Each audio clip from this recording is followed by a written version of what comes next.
So as we all know, the comic book industry is huge and has been going for absolutely decades. But as you might expect with all of these stories coming out each and every year, some of them are going to be lacking in quality. And by quality, I mean taste, sense, and general decency. So let's look at the times that the House of M became the House of,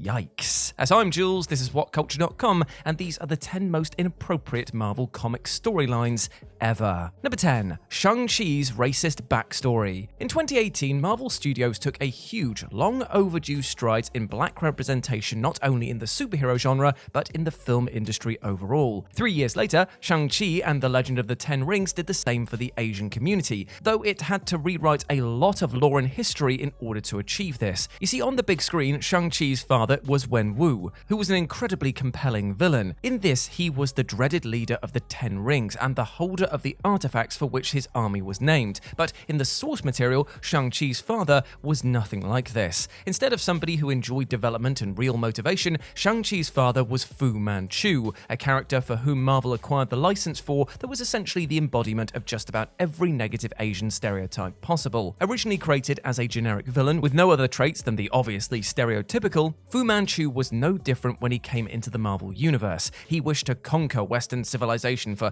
seemingly absolutely no reason, and the main reason that he was really seen as a villain was essentially because he was Asian. There was little more to him than that, and it's no surprise that Marvel Studios has moved away from that as far as possible. Number 9. Hank Pym's domestic abuse. Despite being so-called super, almost each and every hero in the Marvel universe has their flaws, character defects that make them way more relatable, but in some cases, well, they've gone too far. And this is certainly what happened with Hank Pym, and it first happened in 1981, when Hank took on a villainous version of his Yellow Jacket alter ego. When Janet confronted him about his plans, he struck her. Ever since this, he's been labeled as a domestic abuser, and that is something that will never truly go away. Even in Avengers Disassembled, which is a huge crossover event, Tony Stark viciously jabbed at Hank and asked him if he had a wife to beat. Why would you ever want to remind audiences that this is what one of your heroes did? Number 8. Moon Knight's homophobic slurs. Moon Knight has recently become one of the newest heroes to grace the screens of the Marvel Cinematic Universe. The character's early days in the comics, however, were far more problematic, in particular thanks to the treatment of one character.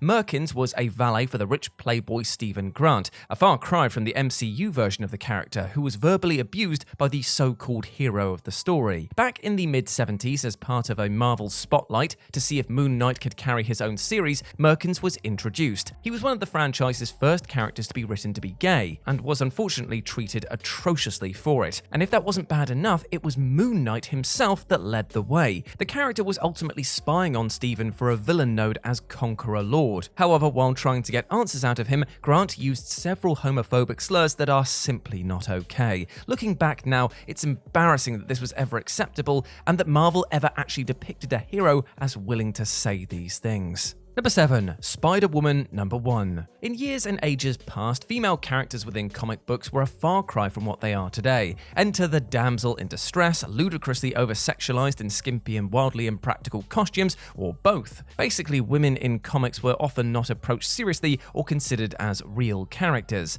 Thankfully, Marvel has made huge strides in this department, but there are still moments throughout its history that are impossible to ignore, and one of the most infamous is a variant cover for Spider-Woman number 1 that painted the titular hero in an almost unbelievably inappropriate pose.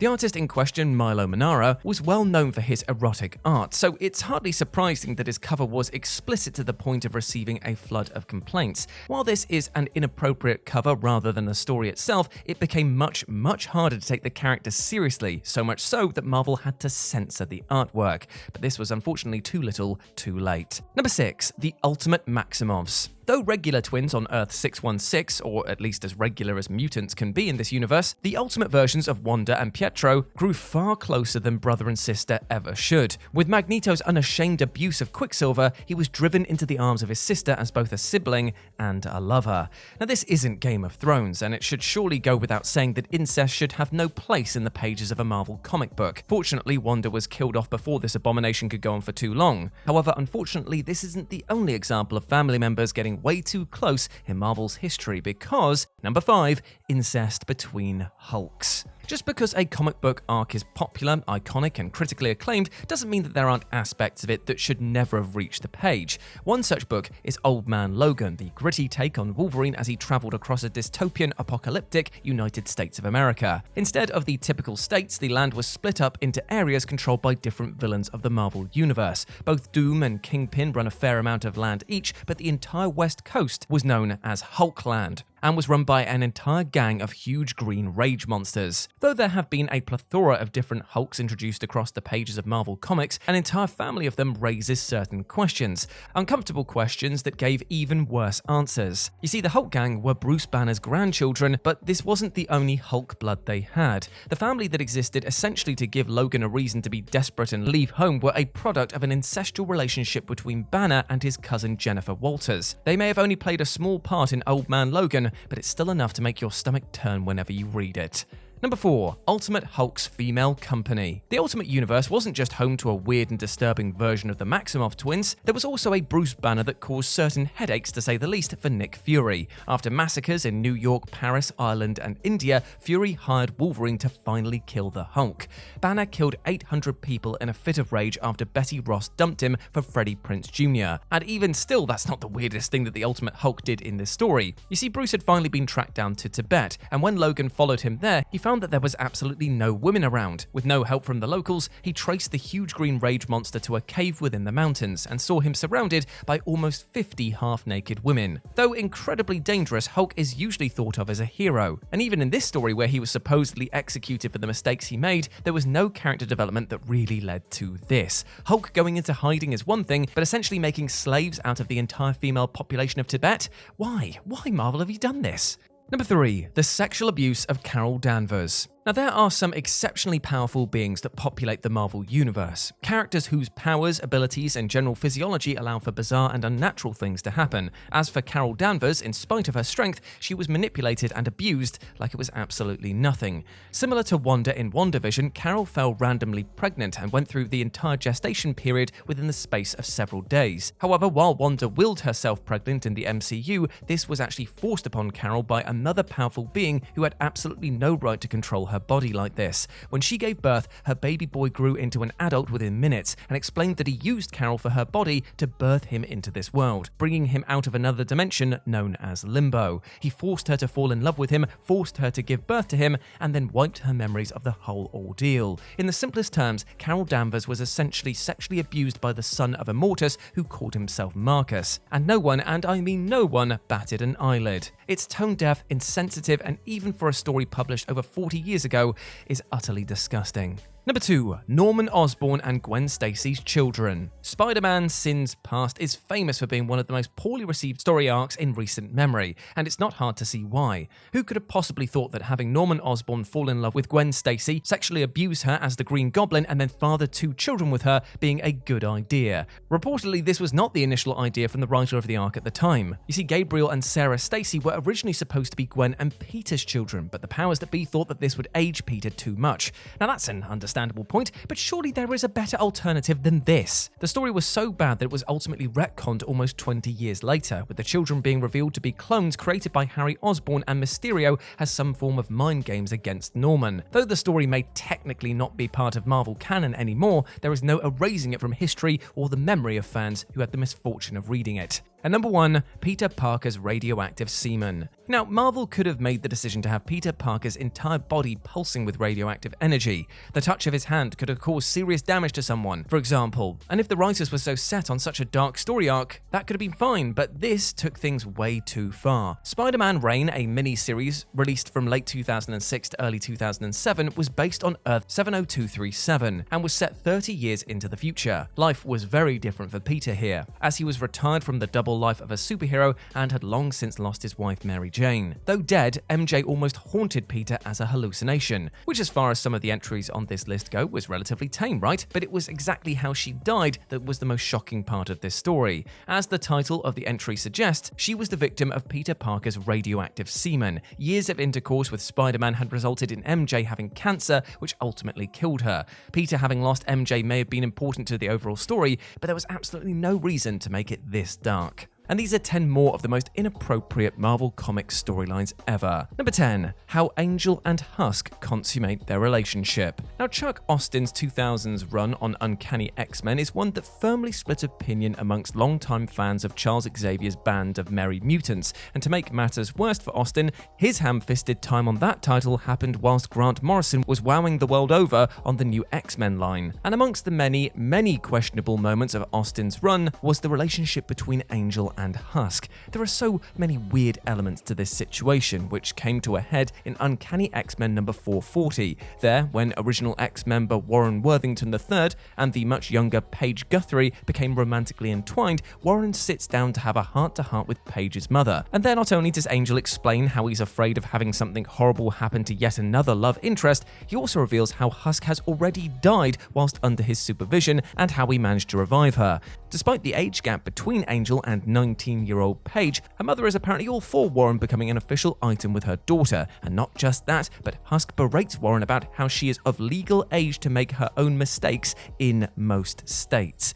If all of that wasn't questionable enough, Angel and Husk then fly up into the air and have sex above the head of Paige's mother, complete with one of her daughter's shoes falling onto the startled mother. Brilliant. Number 9. Invisible Woman becomes a supervillain after suffering a miscarriage. When looking at the Fantastic Four, the beating heart and moral compass of the team is so often Sue Storm. Whilst Reed Richards' arrogance and obsession with work often gets the better of him, Johnny Storm's hot-headedness can cause him to make rash decisions, and Ben Grimm's inner turmoil and insecurity can rise to the surface, it usually comes down to Sue to steady the Fantastic ship. Back in 1984 though, in Fantastic Four number 267's A Small Loss, Marvel Comics completely bungled the Invisible Woman, who became pregnant with her and Reed's second child. Tragically, the radiation damage previously done to Sue's cells caused her to suffer a miscarriage. In terms of how this extremely sensitive matter was bungled, well, Storm and her loss played second fiddle to other parts of this story.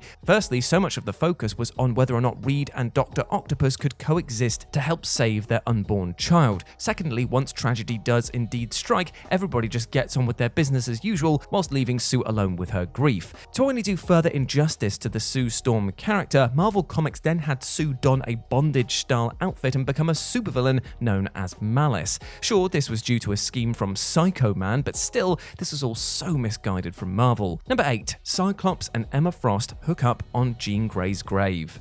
Of Charles Xavier's famed team of mutants, one particular person who has made some pretty boneheaded decisions over the years is Cyclops. So often the leader of the X-Men, Scott Summers, is a sucker for romance. And by sucker, that means he does some outright disgusting stuff in the name of love. With Jean very much dead by this point, Scott is unsure whether to follow his urges and move on from Jean and make a move on Frost. Given how Jean Grey is Jean Grey, she was actually able to visit Psyche from beyond the grave, giving her blessing to seek new love. Now, while that absolutely gives Scott free rein to pursue the White Queen, could he maybe have not made the careless move of sharing a kiss with Frost on Jean Grey's resting place? That's just not cool, Summers. So, not cool. Number 7. Leatherboy commits unnatural acts on Monkey Joe before murdering him. Monkey Joe had been at the side of Squirrel Girl since her first appearance back in 1991's Marvel Superheroes Volume 2, number 8. So when the furry sidekick was killed off in GLA number 3 in 2005, it was a jarring moment for readers. That death obviously left Squirrel Girl devastated, but even more troubling was the manner in which Doreen's long-standing BFF was offed. As is explained to the audience, rejected Great Lake Avengers and perennial D-list rogue Leatherboy carried out unnatural acts on Monkey Joe before stamping on the poor squirrel's brain.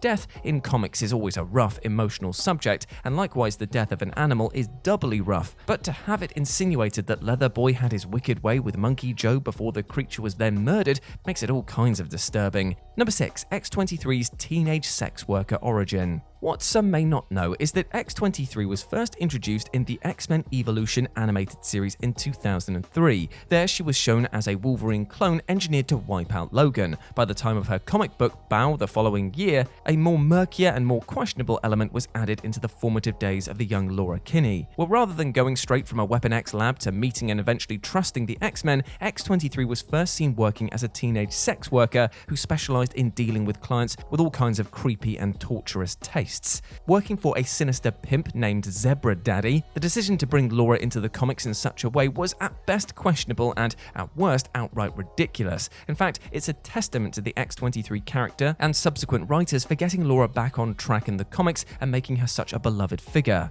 Number 5. Tony Stark's creepy and possessive Iron Man armor. Back in the year of 2000, the My Own Worst Enemy and Blood Brothers tales saw Tony Stark tormented by an extremely possessive suit of Iron Man armor that was deeply in love with Stark. Due to a mix of the Y2K bug, an attack from the nefarious Whiplash, and the installation of a new consciousness, Tony awakens from a heart attack to find that one of his suits has become fully sentient. In addition to this, said suit has had full access to all of Stark's memories and feelings, and thus it compares its own feelings for Tony to the feelings that Tony had for his then love interest of Rue Fujikawa. Still, old Shellhead decides to take this suit out for a spin as he looks to track down the aforementioned Whiplash. Upon finding the rogue, though, the armor takes control and brutally beats the villain to death, regardless of Stark's pleas to stop.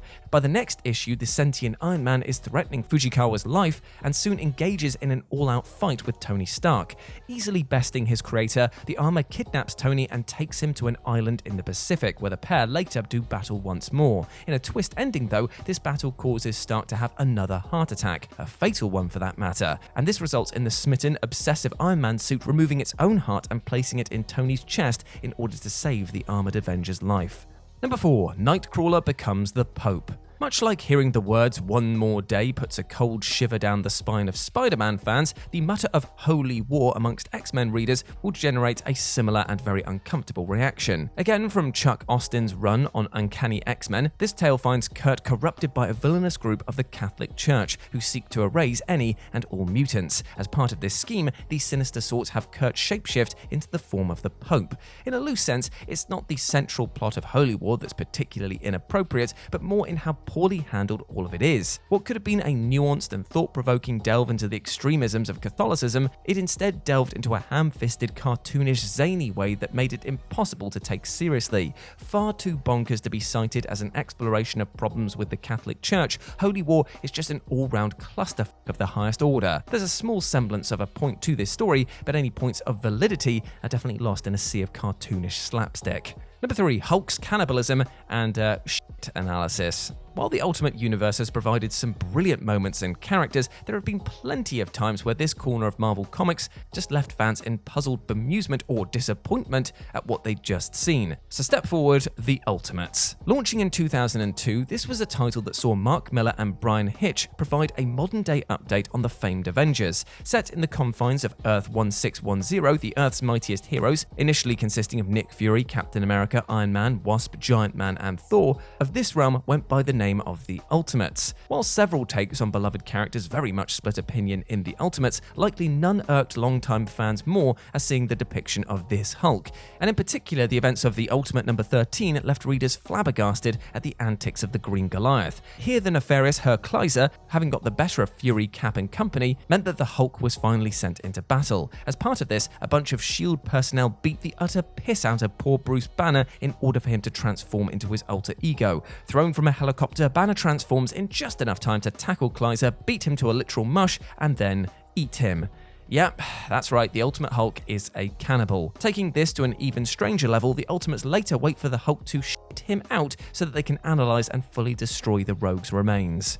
Number 2. Wolverine tries to seduce a 15-year-old Mary Jane Watson. Back in 2004's Ultimate Spider-Man number 66 and 67, readers got a story that took a familiar trope and spun quite the fun tale, and that trope was the classic body swap. Here, Spider-Man and Wolverine wake up one morning to find themselves in the other person's body. What follows are some genuine chuckles as Peter Parker struggles to not cut off his own fingers, whilst Logan is just pissed off at having to go to school and is startled at every turn by his spider senses. But where it takes a dark turn is when the two heroes are eventually back in their own bodies. There, Peter is aghast when Mary Jane asks, "That thing you tried to do this morning, can we not do that till we're older?" With the insinuation being that Wolverine, in Parker's body, tried to have sex with MJ. And it's worth stating here that Mary Jane Watson is 15 years of age here. To add another layer of creepiness to matters, it's revealed that the teenage Jean Grey was behind the entire body swap experience, with her doing this as punishment for Wolverine trying to constantly hit on her. And number 1, the Punisher changes race. It was hugely insensitive when DC Comics made Lois Lane black for one day in 1970. The Daily Planet reporter wanted to experience the life of a black woman being the reason why, and it was just baffling when Marvel Comics decided to follow suit with this a whole 21 years later with The Punisher. For Frank Castle, this change of race came during 1991's The Final Days arc. Finding himself holed up in prison, Frank is brutally attacked by Jigsaw and his goons, to the point that Castle's face is a complete mess. The Punisher being the Punisher though, he manages to escape the confines and make a break for freedom, but the hunt is on, from both the police and from the criminals, to find the vigilante. In order to hide himself from those that are after him, Frank turns to a junkie doctor who agrees to do facial surgery on him. But once the Punisher awakens, the doc has somehow managed to change Castle's skin color, his bone structure, and features, even going so far as to give him a haircut to, quote, go with the look. Realizing what a downright awful idea all of this was, Marvel would reverse all of this just 7 issues later, with the plastic surgery apparently wearing off mid-fight as Frank's longer hair miraculously grew back immediately. All of this, needless to say, was utterly terrible, in both taste and in terms of storytelling. And let me know what you thought about it down in the comments section below. As always, I've been Jules, you have been awesome, never forget that, and I'll speak to you soon. Bye.